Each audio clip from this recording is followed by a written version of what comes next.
Bismillahirrahmanirrahim. Assalamualaikum warahmatullahi wabarakatuh.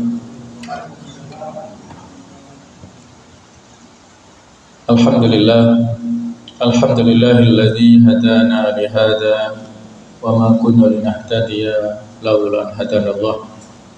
Ashhadu an la ilaha illallah wahdahu la syarika lah wa ashhadu anna Muhammadan abduhu wa rasuluh la nabiyya ba'dah.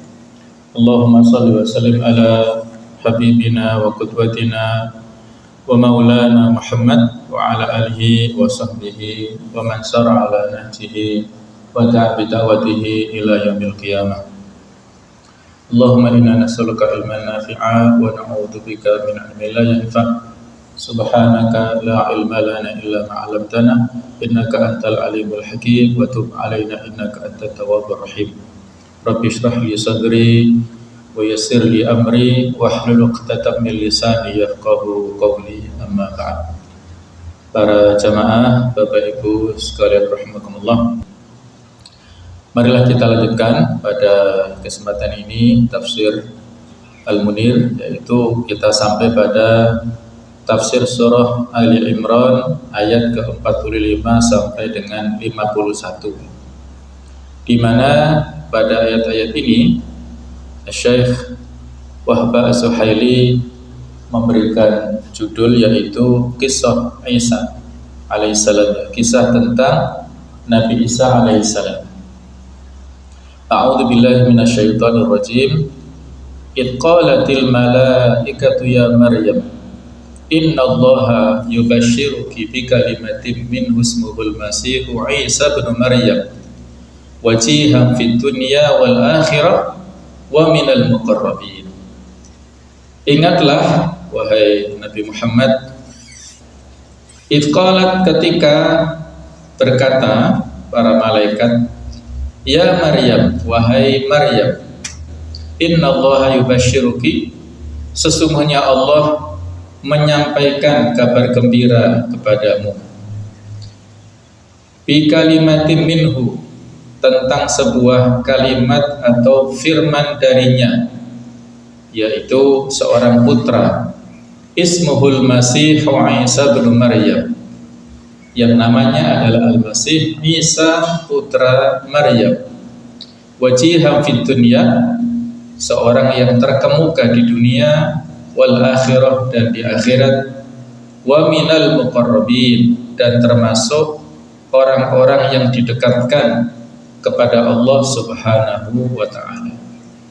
Wa yukallimun nasa fil mahdi wa kahla wa minas solihin, dan dia bisa berbicara dengan manusia sewaktu dalam buaya dan ketika sudah dewasa, dan dia termasuk di antara orang-orang yang soleh. Qalat rabbi anna yakunu li walad walam yamsasni bashar.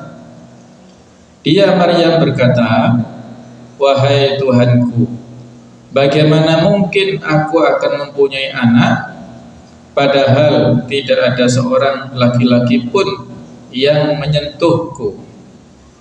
Qala kadzalikillahu yakhluqu ma yasha idza qada amran fa innama yaqulu lahu kun fayakun. Dia Allah berfirman, demikianlah Allah menciptakan apa yang dia kehendaki. Apabila dia hendak menetapkan sesuatu, dia hanya berkata jadilah, maka jadilah sesuatu itu. Wa yu'allimuhul kitaba wal hikmah wat taurata wal injil, dan dia Allah mengajarkan kepada Nabi Isa yaitu kitab, hikmah, Taurat dan Injil. Wa rasulan ila bani Israil, dan dia diutus sebagai seorang rasul kepada Bani Israel. Maka dia berkata, ani qad ji'tukum bi ayatin mir rabbikum, aku telah datang kepada kamu dengan sebuah tanda atau mukjizat dari Tuhanmu. Anni akhluqu lakum minatin kahay'atit tayr fa anfukhu fihi fayakunu tayran bi'idnillah, yaitu aku membuatkan bagimu sesuatu dari tanah berbentuk seperti burung, lalu aku meniupnya, maka ia menjadi seekor burung dengan izin Allah. Wa ubri'ul akmaha wal abrasa, dan aku menyembuhkan orang yang buta sejak dari lahir dan orang yang berpenyakit kusta. Wa uhyil mauta biidznillah, dan aku menghidupkan orang mati dengan izin Allah. Wa unabbiukum bima ta'kulun wa ma tadakhiruna fi buyutikum, dan aku beritahukan kepadamu apa yang kamu makan dan apa yang kamu simpan di rumahmu. Inna fi dzalika laayatan lakum in kuntum mu'minin. Sesungguhnya pada yang demikian itu terdapat suatu tanda kebenaran kerasulanku bagimu jika kamu orang yang beriman. Wa musaddiqan lima baina yadayya minat taurati wa liyuhilla lakum ba'da alladhi hurrima 'alaikum wa ji'tukum bi ayatin min rabbikum fattaqullaha wa ati'un. Dan sebagai seorang yang membenarkan Taurat yang datang sebelumku, dan agar aku menghalalkan bagi kamu sebagian dari yang telah diharamkan untukmu, dan aku datang kepadamu membawa suatu tanda atau mukjizat dari Tuhanmu. Karena itu bertakwalah kepada Allah dan taatlah kepadaku. Innallaha rabbi wa rabbukum fa'budu hadza siratun mustaqim. Sesungguhnya Allah itu Tuhanku dan Tuhanmu, karena itu sembahlah Dia, inilah jalan yang lurus. Inilah teks ayat dan terjemahan dari ayat-ayat yang akan kita kaji, yang mana di dalam ayat-ayat ini menceritakan berita gembira yang disampaikan oleh malaikat Jibril kepada Maryam, yang nantinya Maryam ini memiliki tugas mulia, yaitu mengandung seorang Rasul yang nantinya bernama Al-Masih Isa bin Maryam dan merawatnya. Kemudian di samping itu juga menceritakan tentang keistimewaan yang diberikan Allah Ta'ala kepada Nabi Isa alaihissalam. InsyaAllah nanti kita kaji. Baiklah jemaah sekalian, sebagaimana biasa tema ataupun metodologi dari penulisan tafsir Al-Munir adalah berbicara tentang masalah bahasa, baik itu sisi balaghahnya atau sisi sastranya, sisi qiraahnya. Tapi kita tidak membahas di situ, langsung kepada mufradat lughawiyah, arti kosakata secara bahasa. Yang dimaksud dengan bi kalimatin minhu, yang dimaksudkan adalah Isa. Ia disebut dengan kalimah karena dirinya diciptakan dengan perkataan Allah Subhanahu wa Ta'ala, kun fayakun, yang berarti jadilah kamu maka jadilah. Jadi Isa adalah kalimatullah, merupakan tanda kekuasaan Allah Ta'ala yang dengan kalimatnya, dengan ayat kun, perintahnya, maka menjadi sesuai dengan izin Allah Ta'ala. Sedangkan kata-kata Al-Masih itu adalah sebuah kata dari bahasa Ibrani yang telah diarabkan atau dimasukkan ke dalam bahasa Arab. Asalnya adalah masyihan, karena Nabi Isa diusap dengan keberkahan atau dengan minyak yang digunakan untuk mengusap para nabi. Minyak tersebut memiliki bau yang harum, sedangkan kata Isa adalah sebutan Arab untuk kata Ibrani Yasu'u. Jadi kalau Al-Masih yang sudah diarabkan dari kata-kata masaha, masah yang sahu artinya adalah mengusap. Karena sebagaimana yang sudah disampaikan tadi, mukjizat-mukjizat yang diberikan oleh Allah Subhanahu wa Ta'ala kepada Nabi Isa itu kebanyakan adalah dengan cara beliau mengusapkan tangannya. Apakah dengan mengusap itu orang yang sejak lahir buta akhirnya bisa melihat, Apakah yang sebelumnya sakit kusta, sakit kulit tadi dengan diusap menjadi bagus kulitnya? Apakah yang sebelumnya bahkan meninggal dunia tadi dengan izin Allah bisa hidup kembali? Nah, itu dengan beliau mengusapkan al-masih, yaitu adalah beliau mengusap. Ada juga yang berpendapat kenapa Isa disebut al-masih, karena beliau yamsahu fil ardi, yakni yamshi fil ardi, beliau suka berkelana, berjalan di muka bumi untuk mencari inspirasi dan berdakwah, menyampaikan risalah Allah Subhanahu wa taala. Di dalam Al-Qur'an Nabi Isa ini disebutkan sebanyak 25 kali kata-kata Nabi Isa ya. Kemudian Ibnu Maryam itu disebutkan 23 kali, sedangkan Al-Masih itu disebutkan 11 kali insyaallah. Jadi relatif cukup banyak ya penyebutannya yang ada di dalam Al-Qur'anul Karim. Ada juga penggunaan Al-Masih tetapi konotasinya negatif, yaitu Al-Masih Ad-Dajjal. Jadi artinya berbeda jauh antara Isa Al-Masih dan Al-Masih Ad-Dajjal. Kalau Al-Masih Ad-Dajjal artinya Al-Mamsuh, yang tertutup salah satu matanya. Jadi Dajjal ini memiliki ciri satu matanya tertutup. Dia adalah Dajjal, itu adalah pembohong, pendusta, penipu yang membolak-balikkan fakta. Atau dia juga sanggup memiliki makna sanggup yamsahu fil ardi, mengitari bumi ini dalam waktu yang singkat 40 hari saja. Jadi Dajjal ini hanya hidup selama 40 hari saja, tapi 40 hari pada saat hidupnya Dajjal ini sama dengan bisa jadi 40 atau 400 tahun susahnya yang dirasakan oleh masyarakat, karena dia adalah fitnah yang besar yang terjadi pada akhir zaman. Nabi Isa diturunkan kembali dari atas langit, nanti di antara misi utamanya adalah membunuh Dajjal ini. Wajihan artinya adalah orang yang memiliki kemuliaan dan kedudukan baik di dunia maupun di akhirat. Di dunia wal akhirat. Di dunia berupa kenabian, sementara di akhirat berupa syafaat dan derajat yang tinggi. Wa minal muqarrabin artinya adalah dan orang-orang yang didekatkan kepada Allah Subhanahu wa taala. Sedangkan arti fil mahdi adalah tempat meletakkan bayi ketika menyusu, yaitu di buayan ibunya. Wa kahla, al-kahlu artinya adalah seorang laki-laki dewasa, yaitu yang telah mencapai usia 40 ke atas. Tapi sebenarnya Nabi Isa ini nantinya diangkat ke langit tidak sampai usia 40-an.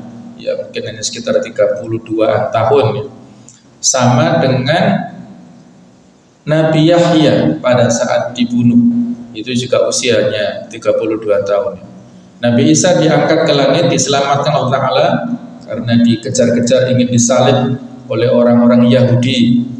Jadi Nabi Isa ini memiliki perspektif atau memiliki semacam dipandang secara negatif ya oleh orang-orang Yahudi, karena banyak dianggap oleh mereka menghalang-halangi kebebasan orang-orang Yahudi. Yahudi banyak melakukan penyimpangan dari risalahnya Nabi Musa, dan Nabi Isa ini mengingatkan dengan keras. Dan juga terjadi perubahan ya, karena risalah nabi-nabi terdahulu itu berlaku lokal sesuai dengan masa dan tempat mereka diutus masing-masing. Sedangkan Nabi Isa ini membawa risalah secara syariat teknis yang baru ya, secara substansi sama, yaitu risalah tauhid, tetapi syariatnya ada sedikit perbedaan. Misalnya kalau orang-orang Yahudi menjadikan hari Sabtu adalah sebagai hari Idnya mereka, seperti kita hari Jumat begitu, yang mana mereka berlebihan. Kalau pada hari Sabtu itu ya tidak boleh beraktivitas, tidak boleh jual beli, tidak boleh memasang lampu, tidak boleh macam-macam lah ya. Itu pembatasan-pembatasan yang diadakan sendiri oleh para pemuka agamanya. Nah, ketika Isa datang, beliau dengan izin Allah tentunya menghapuskan, merevisi risalah-risalah yang telah dilakukan oleh orang-orang Yahudi seperti itu. Sehingga dianggap Nabi Isa ini sebagai orang yang melakukan penyimpangan, sehingga mereka sangat benci dengan Nabi Isa dan akhirnya mereka ingin membunuhnya. Nah, Allah menyelamatkan Nabi Isa ke atas langit, itu usianya ya 32 tahun dan nantinya diturunkan di Menara Putih di Damaskus saat akhir zaman. Itu usianya ya usia segitu pada saat seperti beliau diangkat ke langit. Allahu a'lam. Sedangkan makna qada adalah menghendaki sesuatu. Sedangkan maksud Alkitab maksudnya diajari menulis, wal hikmah, ilmu yang bermanfaat, ilmu yang menjadikan seseorang memahami secara mendalam tentang hukum-hukum dan rahasia-rahasianya. Dan At-Taurat adalah kitab yang dulunya diberikan kepada Nabi Musa, sedangkan Al-Injil adalah kitab Nabi Isa yang diwahyukan kepadanya. Arti daripada anni akhluqu yaitu membentuk. Al-khalqu adalah membentuk dan membuat dalam bentuk tertentu, bukan al-insya dan al-ikhtira, menciptakan sejak pertama. Berbeda antara al-khalqu dan al-insya atau al-ikhtira. Sedangkan kahayati seperti bentuk burung, al-akmaha orang yang buta sejak lahir, wal abros penyakit kusta yaitu belang-belang putih pada kulit dan dianggap sesuatu pertanda yang tidak baik, biidznillah adalah dengan kehendak Allah Subhanahu wa taala. Berikutnya adalah tentang munasabatul ayat, kesesuaian antara ayat ini dengan yang sebelumnya. Setelah Allah Ta'ala menyebutkan tentang kisah Nabi Zakaria alaihissalam dan Nabi Yahya alaihissalam, yang keduanya merupakan kerabat dekat Nabi Isa alaihissalam, serta kisah serta kisah ibu Nabi Isa alaihissalam yaitu ibunda Maryam, maka untuk menyesuaikannya selanjutnya Allah menyebutkan tentang kisah Nabi Isa dan kisah kelahirannya. Nabi Yahya dan Nabi Isa sebagaimana yang sudah kita sampaikan, usianya beda hanya sekitar 6 bulan saja, sehingga mereka sering berdakwah bersama-sama. Tetapi masing-masing ini memiliki orientasi dan prioritas yang berbeda-beda. Satu saat pernah antara Nabi Yahya dan Nabi Isa ini memasuki sebuah kampung. Nah, pada saat mereka masuk kampung ini, Nabi Yahya bertanya tentang orang-orang yang terbaik di kampung itu siapa saja. Itu bertanya kepada penduduk. Sementara Nabi Isa itu bertanya tentang orang-orang yang buruk di antara mereka. Ahlul maksiat, ahlul munkar siapa saja, itu ditanyakan oleh Nabi Isa. Nah, masing-masing punya agenda yang berbeda-beda. Semuanya tujuannya dakwah, tapi punya prioritas yang berbeda-beda. Nabi Isa mengapa mencari orang-orang yang buruk? Kata Nabi Isa dalam hadis dikatakan, ana tabib, aku ini seperti dokter ya, dokter dari sisi psikologis atau dari sisi ruhiyah, kejiwaan. Udawihim, aku akan mengobati mereka. Orang-orang yang maksiat aku akan sampaikan dakwah kepada mereka supaya mereka insaf, berhenti dari kesalahannya, dari kemaksiatannya, dari dosa-dosanya, mereka bertaubat supaya menjadi orang-orang yang baik. Tujuannya betul yang diinginkan Nabi Isa seperti itu. Sedangkan Nabi Yahya ingin bertemu dengan orang-orang yang baik di antara mereka supaya apa? Memberikan nasihat juga. Nasihatnya agar orang-orang yang soleh itu istiqomah dalam kebaikannya, kemudian mereka tidak ujub, tidak bangga diri, tidak merasa lebih baik, dan juga jangan sampai mereka itu mencibir, menghina orang-orang yang tidak sebaik mereka. Orang-orang yang ahli maksiat tadi jangan sampai dihina oleh orang-orang yang baik.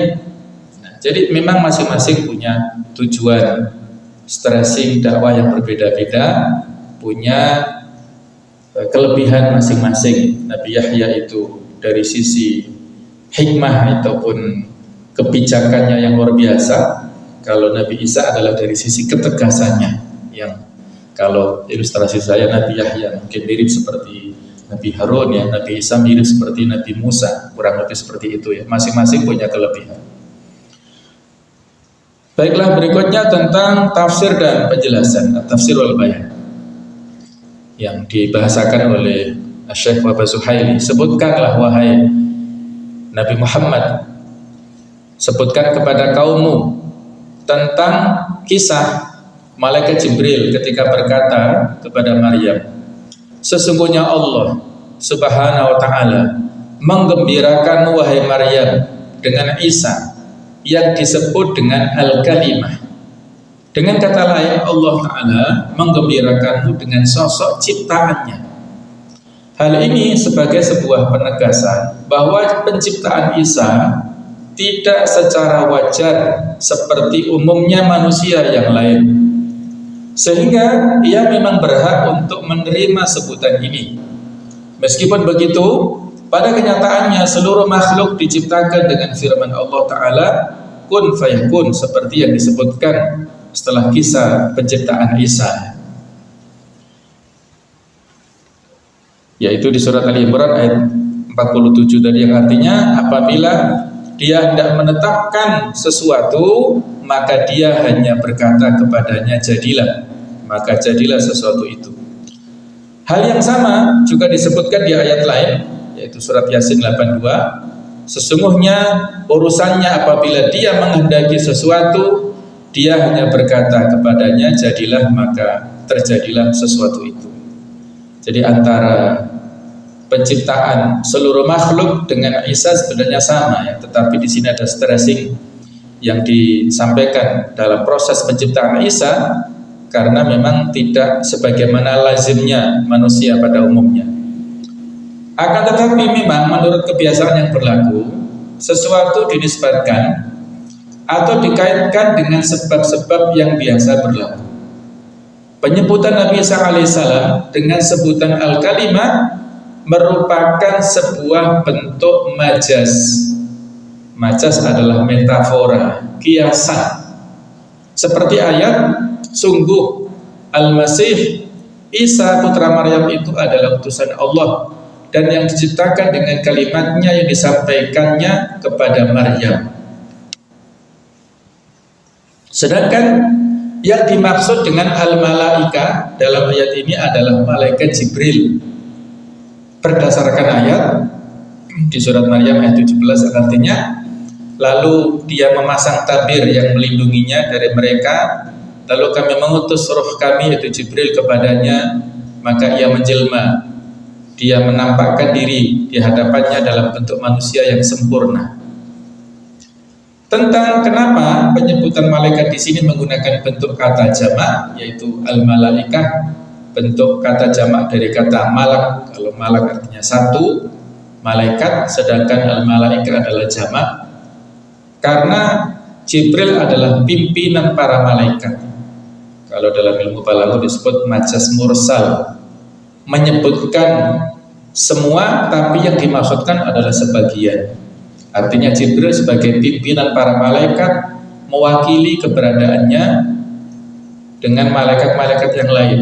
Sebagai Nabi Ibrahim ya, karena Ibrahimu ummah, Ibrahim adalah umat walaupun satu Ibrahim, tapi kualitasnya sama dengan umat, komunitas yang luas ya.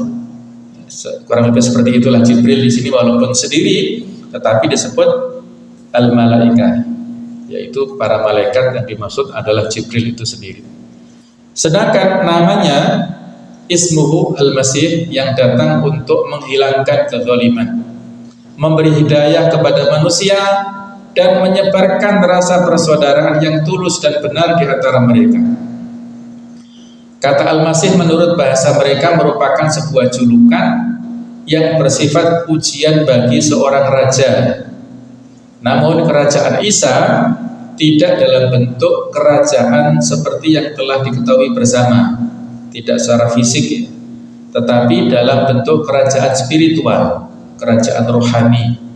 Bukan raja dalam arti memiliki kekuasaan wilayah ataupun harta yang banyak, yang luas, bukannya, tetapi kerajaan spiritual yang mengajarkan ruh ya. Stressing dakwah Nabi Isa adalah kepada masalah ruhiyah. Imam Al-Qurtubi berkata, Al-Masih artinya adalah As-Siddiq, orang yang selalu berkata benar dan sangat teguh kepercayaannya. Jadi menambah perbendaharaan arti dari Al-Masih yang sudah kita sampaikan di atas. Sementara itu di dalam ayat ini disebutkan Ibnu Maryam, padahal perkataan atau pesan ini ditujukan kepada Maryam. Hal ini mengandung isyarat bahwa Isa dinisbatkan kepada Maryam ibundanya karena ia lahir tanpa ayah. Begitu juga agar kenyataan ini bahwa Isa adalah manusia yang dilahirkan oleh Maryam tetap tertanam di dalam hati manusia sepanjang masa, juga sebagai bantahan terhadap orang yang menganggap Isa sebagai Tuhan, serta sebagai penjelasan tentang kedudukan Maryam dan sebagai bentuk pemuliaan terhadapnya. Jadi karena Nabi Isa tadi memiliki mukjizat yang luar biasa tadi, sehingga orang-orang Nasrani ekstrim dalam mengkultuskan Nabi Isa. Jadi ada dua kutub ekstrim tadi, orang-orang Yahudi ekstrim dalam hal menghina dan memojokkan Nabi Isa, sementara orang-orang Nasrani ekstrim dalam hal mengkultuskan Nabi Isa, mengangkat derajat seperti derajat ketuhanannya karena memiliki keistimewaan yang sangat banyak yang menurut mereka ini hanya mampu dilakukan oleh Tuhan. Nah, seperti itu. Dalam rangka itulah Allah Ta'ala menegaskan kepada kita bahwa Isa adalah ibnu Maryam, putra seorang Maryam. Maryam adalah wanita, seorang manusia, maka Isa juga seorang manusia. Jadi tidak bisa melebihi derajat kemanusiaannya, tidak sampai pada derajat rububiyah ataupun uluhiyah. Al-Masih Isa bin Maryam adalah orang terkemuka yang memiliki kehormatan baik di dunia karena ia memiliki kedudukan mulia di mata para pengikutnya, dan bagi orang-orang mukmin, dan di akhirat dengan kedudukannya yang tinggi di antara umat manusia yang lain. Ia juga termasuk orang yang didekatkan kepada Allah Subhanahu wa taala di akhirat. Al-Masih juga memiliki keistimewaan lainnya berupa kemampuan berbicara kepada orang-orang tatkala dirinya masih bayi, serta kemampuan berbicara dengan baik dan logis ketika ia sudah dewasa. Hal ini mengisyaratkan bahwa ia kelak akan menjadi sosok laki-laki yang sempurna. Bukan hanya Nabi Isa ya, tapi ada beberapa kisah lainnya bayi-bayi yang bisa bicara pada saat masih bayi ya, pada saat masih kecil itu. Ya diantaranya adalah bagaimana seorang bayi bicara tentang fakta kebenaran yang terjadi pada kasusnya Juraij. Ya, terjadi pada zaman Bani Israel juga ya. Juraij ini adalah seorang yang abid ahli ibadah. Dia rajin ibadah, punya tempat khusus di jauh dari perkampungan. Beliau ibadah di situ siang malam terus. Nah, suatu saat ibunya ada keperluan, datang ke tempat itu memanggil, "Ya Juraij, kesini kamu, ibu ada perlu." Tapi Juraij asyik dalam ibadahnya. Dia mendengar tapi tidak merespon kata-kata ibunya sampai 3 kali sampai ibunya jengkel dan mengatakan kalimat yang ya kalau orang sini mengatakan nyumpahi lah ya. "Wahai Juraij, kamu nanti tidak akan wafat kecuali difitnah oleh seorang wanita." Nah, akhirnya terjadi sumpah dari ibunya itu ya. Jadi kebetulan ada seorang wanita yang menggoda Juraij ya, ingin berbuat yang tidak senonoh kepada Juraij, tapi Juraij tidak menanggapinya. Akhirnya wanita ini jengkel dan dia melakukan rekayasa strategi bagaimana mencemarkan nama baik Jurej yang ahli ibadah itu. Yaitu apa? Dia, mohon maaf ya, berzina dengan seorang tukang penggembala yang tinggal di bawah tempat ibadahnya Jurej ya. Dekat dari situlah intinya ini. Sehingga dia, wanita ini hamil dan akhirnya melahirkan. Ketika itulah dia sebarkan fitnah bahwasanya anak yang dilahirkan itu adalah ayahnya bernama Jurej. Sehingga orang-orang marah. Ya, mereka memiliki kesimpulan ahli ibadah kok tukang maksiat gitu ya. Sampai akhirnya raja pun marah, memerintahkan kepada tentara-tentaranya untuk menghancurkan tempat ibadahnya Jurej dan menyeret Jurej ke istana. Dipermalukan gitu ya. Saat dipermalukan itulah wanita itu tertawa-tertawa ya, dan Jurej ya dengan ya bersandar tawakal pada Allah Ta'ala, berdoa untuk yang terbaik ya. Singkat cerita bahwasanya akhirnya diklarifikasi pada saat bayi ini digendong oleh ibunya itu, dan dengan izin Allah bayi ini mengatakan bahwa ayahnya itu bukan Jurej tapi adalah laki-laki penggembala. Maka setelah itulah raja sadar tuduhannya salah dan minta maaf kepada Jurej, akan mengembalikan dia ke tempat semula dan menawarkan apakah mau dibangunkan tempat ibadah dari emas atau dari perak. Tidak mau ya Jurej, saya ingin seperti semula, bangunkan kembali tempat ibadah saya. Maka dibangunkan seperti awal dan Jurej kembali beribadah khusyuk pada Allah SWT. Nah itu singkat cerita begitu ya. Jadi stressing kita adalah bayi yang bisa bicara tadi ya, masih kecil.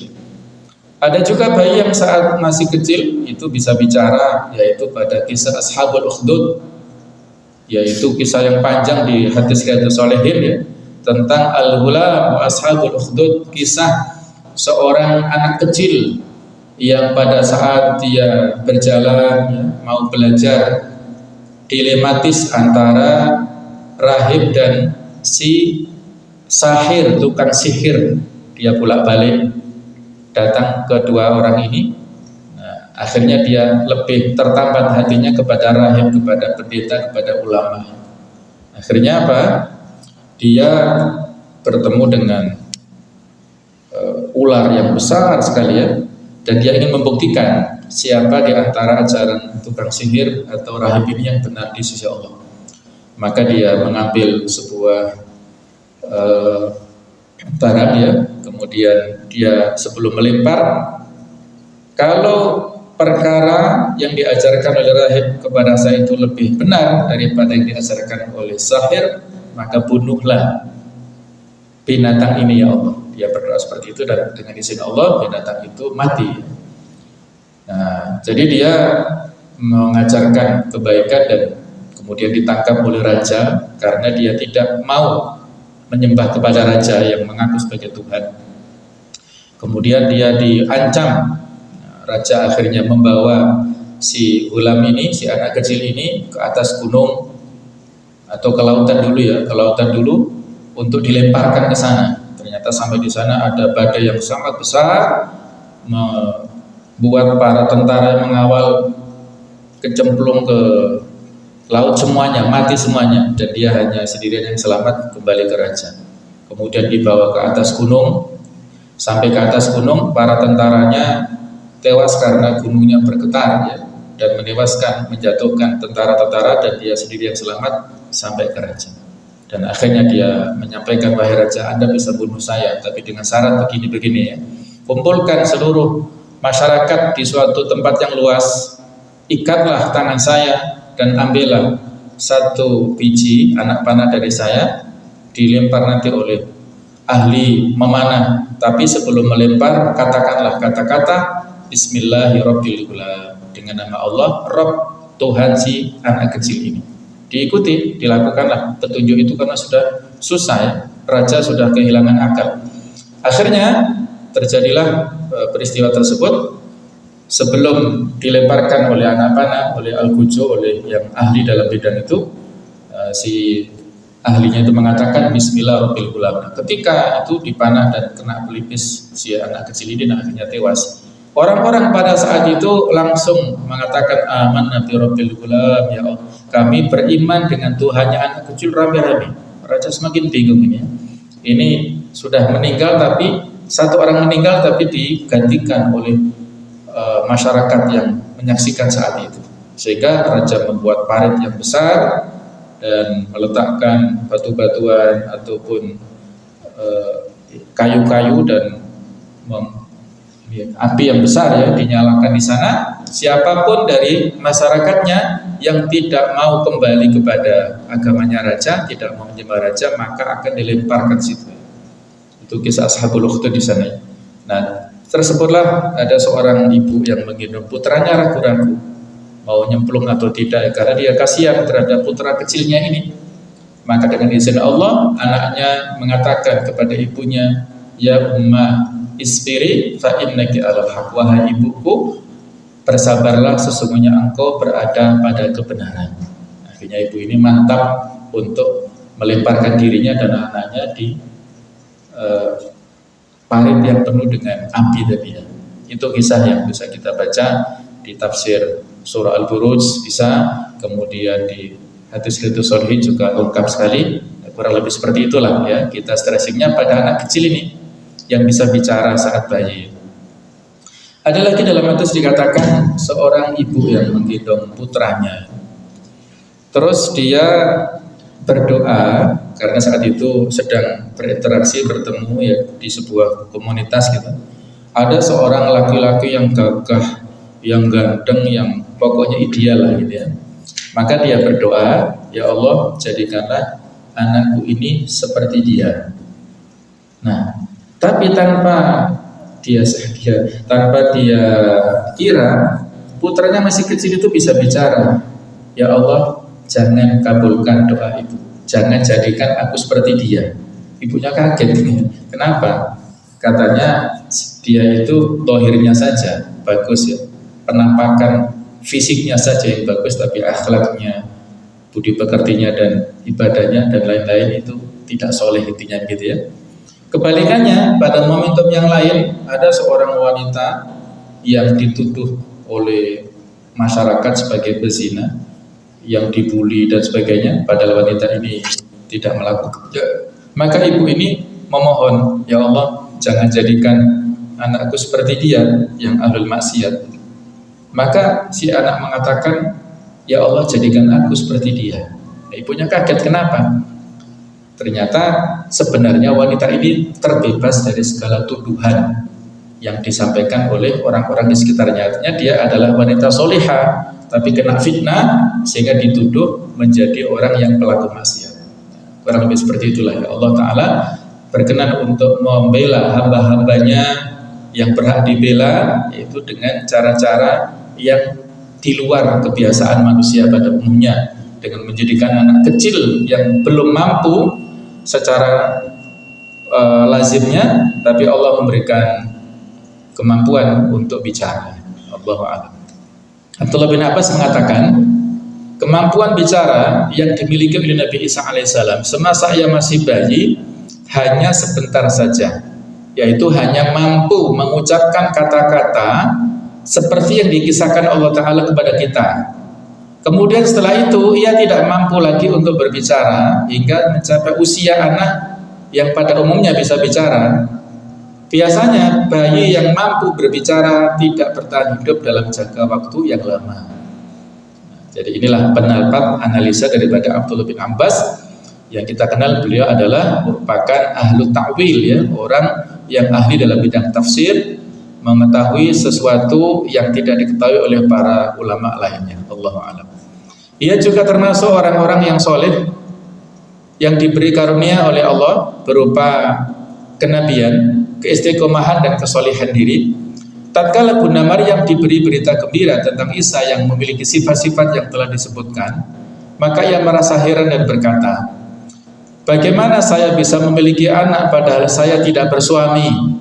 Lalu Allah menjawab, seperti penciptaan yang aneh inilah, yaitu penciptaan anak tanpa ayah. Allah Ta'ala menciptakan apa yang dikehendakinya.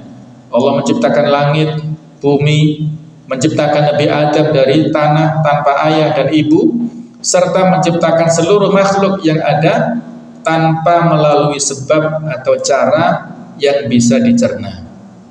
Dalam kisah Nabi Zakaria dan Nabi Yahya disebutkan, kadzalikillahu yaf'alu ma yasha. Ada kata-kata yaf'alu ya, begitulah Allah berbuat apa yang Dia kehendaki. Sementara di dalam ayat ini tentang kisah penciptaan Nabi Isa disebutkan dengan ungkapan kadzalikillahu yakhluqu ma yasha. Begitulah Allah menciptakan apa yang dikehendakinya.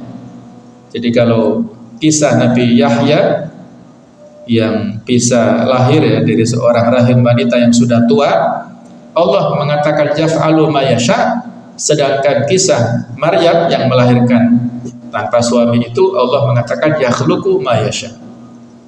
Hal ini dikarenakan proses penciptaan Nabi Yahya melalui jalur yang masih wajar, melalui ibu dan ayah, jadi lengkap. Walaupun ibunya tua dan dianggap mandul, ini enggak masalah, seperti penciptaan manusia lainnya, meskipun keduanya sudah tua. Sedangkan proses penciptaan Nabi Isa itu luar biasa, hanya dari seorang ibu tanpa ayah. Proses penciptaan seperti ini tentu sangat tidak wajar, karena memang proses penciptaannya hanya berdasarkan kuasa Tuhan semata. Proses penciptaan Isa jauh lebih luar biasa dan di luar kebiasaan yang berlaku dibandingkan proses penciptaan Nabi Yahya alaihissalam. Oleh karena itu, ungkapan yang tepat adalah dengan menggunakan kata-kata al-khalqu. Kadzalikillahu yakhluqu ma yasha. Allah berarti al-khalqu berarti al-ijad, mewujudkan, atau al-ibda, yang artinya adalah penciptaan yang luar biasa dan tanpa ada contoh sebelumnya. Karena penciptaan Nabi Isa tidak melalui cara yang biasa. Kemudian ungkapan ini diiringi dengan sebuah ungkapan yang mengandung penguatan dan penegasan terhadap ungkapan yang pertama, yaitu Allah menghendaki sesuatu maka Dia berfirman jadilah, maka jadilah sesuatu itu. Arti perintah yang terdapat di dalam kata kun adalah perintah yang bersifat penciptaan, bukan perintah yang bersifat taklifi atau perintah kewajiban, seperti yang terdapat dalam ayat aqimus shalah. Kalau aqimus shalah adalah al-amru li taklif ya, perintah untuk pembebanan yang dilakukan oleh si orang mukallaf, tapi kalau kun adalah untuk bersifat penciptaan. Ungkapan ini mengandung penjelasan tentang keagungan Allah, kepastian terlaksananya perintah dan kehendaknya serta cepatnya realisasi apa yang dikehendakinya. Namun semua ini hanya sebuah bentuk pendekatan sesuai dengan akal pikiran manusia. Karena pada hakikatnya proses penciptaan Allah terhadap makhluk jauh lebih cepat dari waktu yang terdapat antara huruf kaf dan nun yang terdapat di dalam ayat. Misalnya di surat Fussilat ayat 11, Allah berfirman yang artinya kemudian Dia menuju langit dan langit itu masih berupa asap. Lalu Dia berfirman kepadanya dan kepada bumi, datanglah kamu berdua menurut perintahku atau terpaksa. Keduanya menjawab, kami datang dengan patuh. Namun ada sebuah penciptaan yang jauh lebih luar biasa dari proses penciptaan Nabi Isa, yaitu proses penciptaan Nabi Adam yang tanpa melalui ayah dan ibu, sebagaimana firman Allah di ayat 59 di surat Al-Imran ini. Yang berbagai bentuk proses penciptaan di luar kebiasaan ini menjadi bukti akan kemutlakan kekuasaan Allah dan kehendak untuk melengkapi alam ini dengan berbagai bentuk keajaiban-keajaiban makhluk. Di antara keistimewaan Isa juga adalah bahwa Allah mengajarinya kemampuan menulis, mengajarkan kepadanya ilmu yang bermanfaat, yang mendorong pemiliknya untuk melaksanakannya dan membawanya kepada kemampuan menemukan rahasia-rahasia hukum. Allah juga mengajarkan kepadanya kitab Taurat yang diturunkan kepada Nabi Musa alaihissalam dan mengajarkan kepadanya kitab Injil yang diwahyukan kepadanya. InsyaAllah ini yang bisa kita bahas pada tafsir ini dan akan kita sambung pada kesempatan berikutnya. Mudah-mudahan ada manfaatnya. Kurang lebih mohon maaf saya ikhlas-ikhlasnya. Subhanakallahumma wa bihamdik asyhadu an la ilaha illa anta astaghfiruka wa atubu ilaik. Wassalamualaikum warahmatullahi wabarakatuh.